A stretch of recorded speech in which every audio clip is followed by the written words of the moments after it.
ব্যবসায় দোকান নিয়ে পড়ে আছে। আর এমনও মালিক দেখেছি তিনি কোটি টাকার ব্যবসা ফেলে দিয়ে হরিনামে আসলে বসে আছেন। নবদ্বীপ কৃষ্ণনগরে উকিলের বাড়িতে কীর্তনে এসেছিলাম, ব্যক্তিগত বাসন। উকিল বাবার পোষা কুকুর আছে। আমি যখনই গাড়ি থেকে নেমেছি সামনে দুটো পা তুলে দিয়েছি, আমি তো ভয় পেয়ে গেছি। উনি বললেন, আপনি ভয় পাবেন না, তো হাত নেই, সামনে দুটো পা দিয়ে আপনাকে অভিনন্দন জানাচ্ছি, প্রণাম জানাচ্ছি, আসুন। কুকুরকে শিক্ষা দিয়েছে। 3 ঘন্টা হরিনামের আসলে কুকুর বসে আছে, লেজ পর্যন্ত নাড়ায় না। আমি 3 ঘন্টা বসতে পারি না, আমার হাত ব্যথা হয়, কোমর ব্যথা হয়, বুক ব্যথা হয়। এবার যেখানে ভক্তরা বসেছিল তখন সকলে উঠে চলে গেছে, হরিনাম বিশ্রাম হয়ে গেছে। আমি বাসাতে, আমি ঘরে যাচ্ছি, আমি দেখছি কুকুরটা ওই আসনে গড়াগড়ি দিচ্ছে। আমি মালিককে বললাম, কি হচ্ছে? বলছে, ও তো কুকুর, ওকে আমি শিখিয়েছি যেখানে ভক্তরা বসবে, যেখানে ভক্তদের চরণ ধুলি থাকবে, তুই সে আসলে গড়াগড়ি দিবি, তোর পশুকুল থেকে তুই উদ্ধার লাভ। কুকুর হয়ে ভক্ত চরণে গড়াগড়ি দেয়, আমি মানুষ হয়ে দিই না। এই জীবনের থেকে এর থেকে যদি পশু হয়ে যেতাম মনে ভালো হতো। আইন মনুষ্য জন্ম, জীব যদি করে পশু কর্ম, পশু যদি হইবে নিশ্চয়। জন্মিয়া চরাচরে যে যেমন কর্ম করে, কর্ম অনুযায়ী ফল তাদের লইতে হয়। ভগবানকে জানাবেন কোনো কিছুর বিনিময়ে, কোনো কিছুর জন্য তিনি যেন আপনাদেরকে চরণ থেকে দূরে না করেন, কোনদিন সরিয়ে যেন না দেয়। গোবিন্দ সেদিন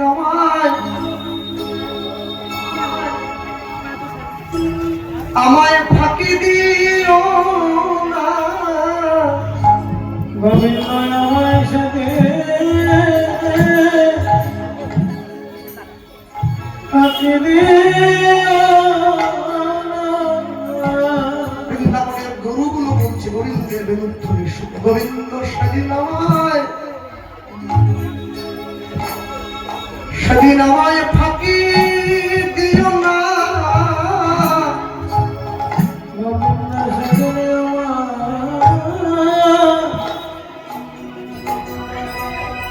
ফাঁকি দিও।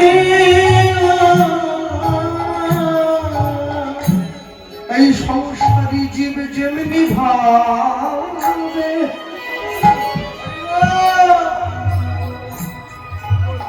যেমনি ভাবে তোমায় ফাঁকি দেয় প্রভু, সেদিন তুমি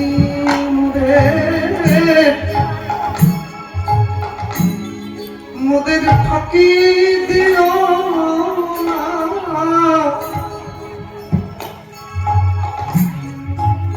এই সংসারে যে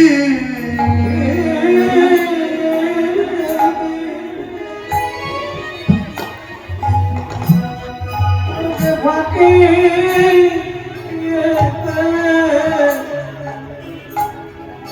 গোবিন্দ সেদিন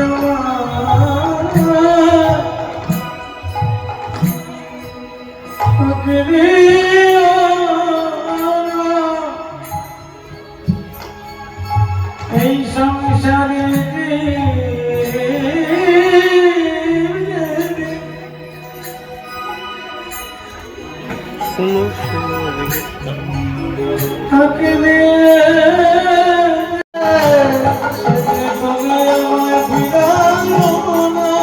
আমার ঘোড়া দিন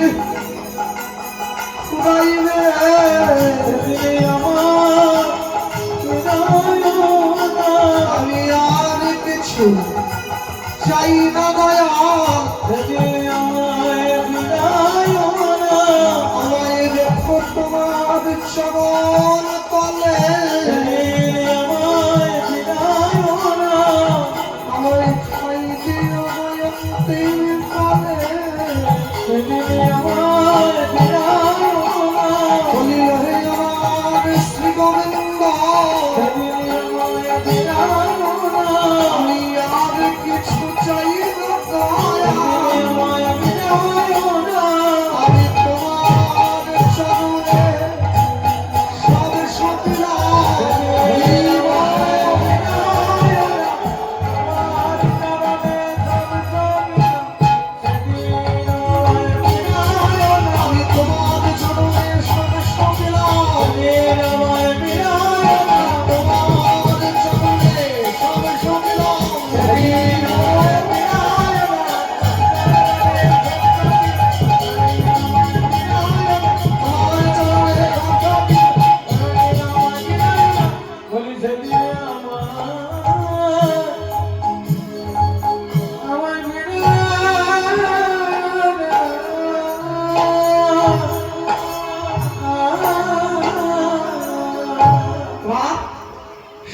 শুনিয়া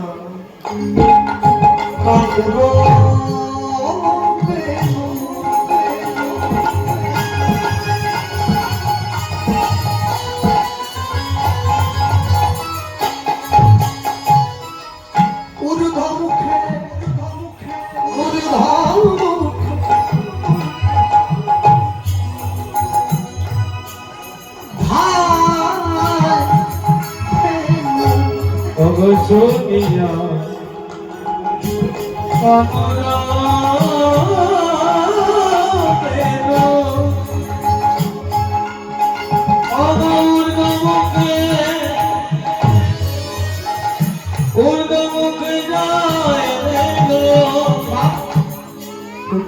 ফেলি পিঠে গয় পরে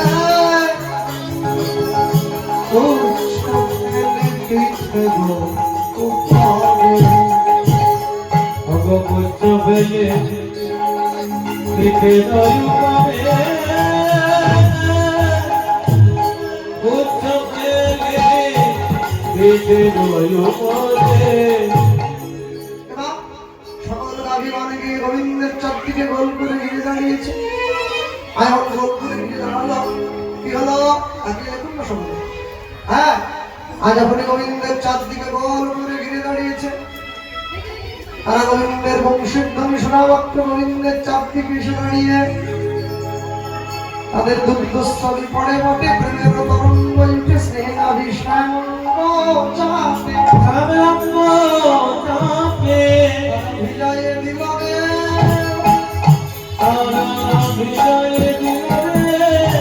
ওঠে চোখের জলে আর মুখের লালে ওঠে চোখের জলে মুখের লালে গোবিন্দ চরণ ভিজায়ে দিলবে মুখের লালে আর চোখের জলে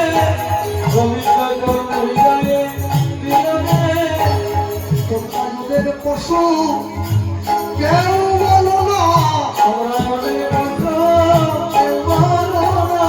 পশু বলতে হয়তো আমায় বলো যারা গোবিন্দের বংশিক ধ্বনি শুনতে পেল কিন্তু আমরা মনুষ্য হয়ে পাইলাম না গো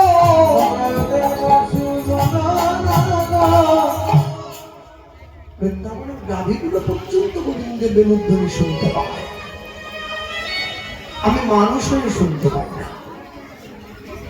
বৃন্দাবনে কোন গরুগায় দড়ি নেই, তারা বারে বার আমাদেরকে অপমান করে, বুঝিয়ে আমরা পশু, আমরা মায়ার বাঁধনে বাঁধা নয়, তোমরা মানুষ।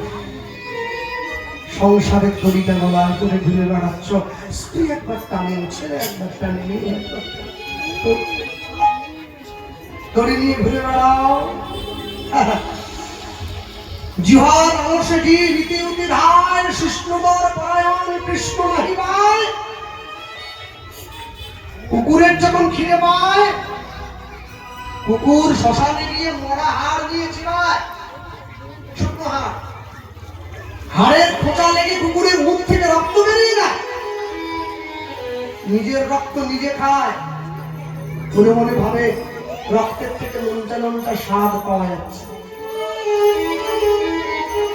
এই সংসারের মাটিতে দাঁড়িয়ে সংসারটার ঘষা লেগে গা দিয়ে রক্ত বেরিয়ে যায়, ক্ষতবিক্ষত হয়ে যায় দেহ, তবু মনে মনে ভাবি সংসার থেকে বড় সুখ পাচ্ছি, বড় সুখ পাচ্ছি, বড় সুখ পাচ্ছি। হ্যাঁ, কুরুক্ষেত্রের মাঠে গিয়ে ভগবান শ্রীকৃষ্ণকে অর্জুন প্রশ্ন করছে, সখা আমি কাদের সঙ্গে যুদ্ধ করব? তুমি না ভগবান, তুমি আমাকে যুদ্ধ করতে আনলে, একা আমার ভাই, আমার দাদু, আমার জেঠু, আমার দাদা, আমার গুরুদেব দ্রোণাচার্য, এরা আমার নিজজন। আপনজনের সঙ্গে কি যুদ্ধ হয় সখা? ভগবান বলছেন, অর্জুন শান্ত হও, ভালো করে চিন্তা করো, অর্জুন, এরা যদি তোমার আপনজন হতো, প্রকৃত আপনজন, এরা তোমার সামনে নয়, তোমার পিছনে গিয়ে দাঁড়াতো। এরা আপনজন নয় অর্জুন, এরা তোমার শত্রু, সামনে দাঁড়িয়ে আছে। আর যুদ্ধ তো তুমি নয়, যুদ্ধ করবে আমি। তুমি তুমি আমাদের সামনে বসছো কেন? তুমি আমার পিছনে কেন বসনি? অর্জুন, রথের সামনে বসেছি কেন জানো? শত্রুপক্ষের দিক থেকে যদি কোনো একটা অস্ত্র ছুটে আসে, তুমি যদি সেই অস্ত্রটাকে রক্ষতা পেতে দেবো। তিনি যেমন অর্জুনের রথের সারথি হয়েছেন, আমাদের জীবন রথের সারথি তিনি হয়েছেন।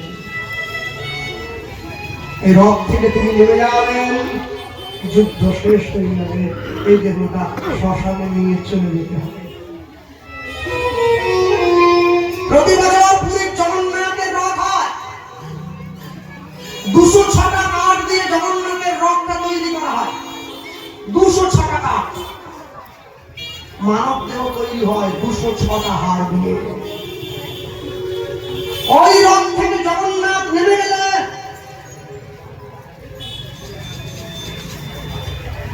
ওই রথ থেকে বলবো, ওই রথ থেকে জগন্নাথ নেমে গেলে ওই রথটাকে ভেঙে টুকরো করে আগুনে পুড়িয়ে দেওয়া হয়। এই রথ থেকে জগতের নাথ নেমে চলে গেলে এই দেহ রথটাকেও আগুনে পুড়িয়ে ছারখার করে দেওয়া হবে। রথ 206টা কাঠের তৈরি, দুটো কাঠ দুই দিকে টান দেওয়া হয়েছে। পরবর্তীকালে মহাজনগণ সিদ্ধান্ত করেছেন দুটো কাঠ বেশি, কেন? একটা বুদ্ধি, একটা অহংকার, যাতে তার চরণে চলে যায়। এই জন্য 208টা কাঠ। আমি যদি না থাকি, মন বুদ্ধি অহংকার থাকবে কোথার থেকে? আগে তো আমাকে থাকতে হবে, তবে তো থাকবে। কি করে থাকবে? শ্মশান ঘাটে যে বড়াটা মরে গিয়েছে, ওর কানের কাছে গিয়ে প্রশ্ন করবেন, ভাই হ্যাঁ তুমি তো পালঙ্কে ঘুমাতে ভাই, হাতির দাঁতের পালঙ্ক তোমার ছিল দেখি তাই, আজ কেন এই কদর্য শ্মশানে বাঁশের খাটিয়ার উপর শুয়ে আছো তুমি? সেই পালঙ্ক কি সঙ্গে আনো নাই? সঙ্গে আনো নাই।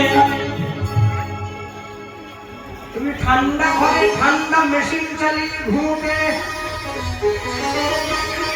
আর সেই ঠান্ডা মেশিন তুমি কোথায় রেখে আইলে? কোথায় রেখে আইলে? তোমার স্ত্রী পুত্র পরিজন চাকর বাকর চারদিকে তোমায় ঘিরে থাকতো।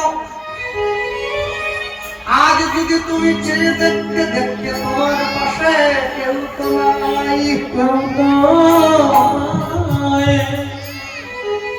মাংস লোভী কতগুলো শিকাল কুকুরে তোমার দেহ নিয়ে টানাটানি পারে, জীবন থাকতে জীবনের মূল্য তুমি কেন দিলে নাই? কেন দিলে নাই? দাস নীলকণ্ঠ বলে ভাই, সময় থাকতে গোবিন্দ চরণে শরণ লঙ্কা, শরণ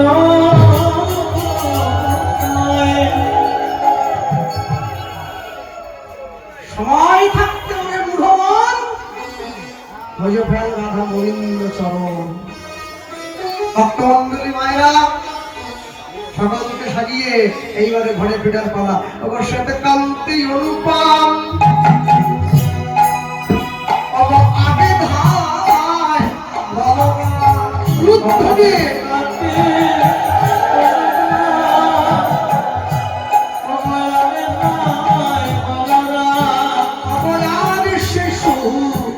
চলে বাইরে পাবে, আমার শিশু চলে বাইরে পাবে।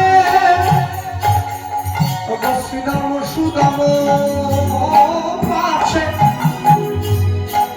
কত সভা আছে, আমার শ্রীরাম সুদাম আছে, কত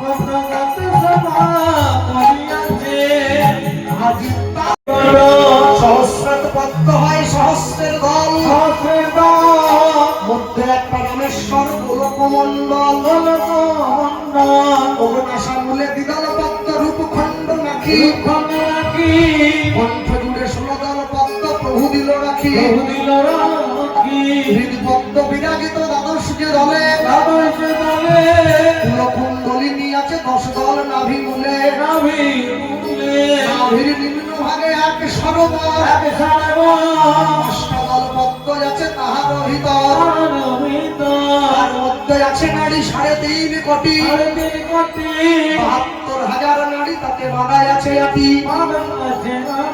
72,000 নারীর মাঝে 700 নারী হয় 124 নারী দেখো তাতে শ্রেষ্ঠ নয় 124 নারীর মাঝে 32 নারী দেখো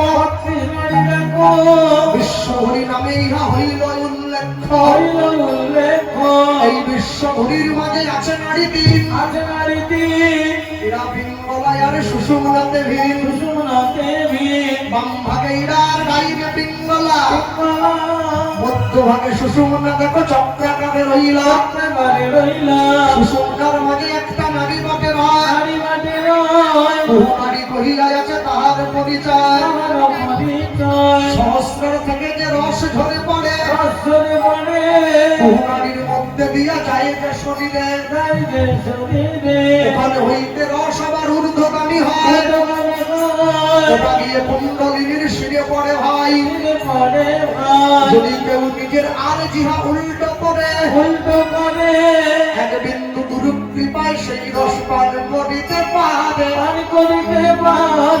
তার এই দেহখানায় অটুট হয়ে গেল প্রেমানন্দে সবাই মিলে হরি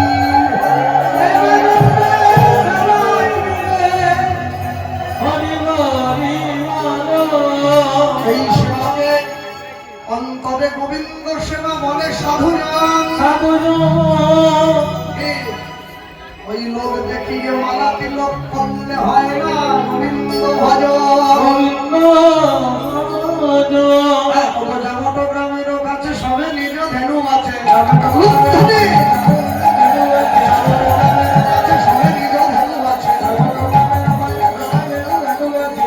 বিদায় হইল জনে জনে বিদায় হইল জনে জনে বিদায় হইল জনে জনে বিদায় হইল জনে জনে সত্তর কবি কহে শুনো সুন্দরী সত্তর কবি কহে শুনো সুন্দরী মিলিল না বোধো এই খাবে মিলিল না বোধো এই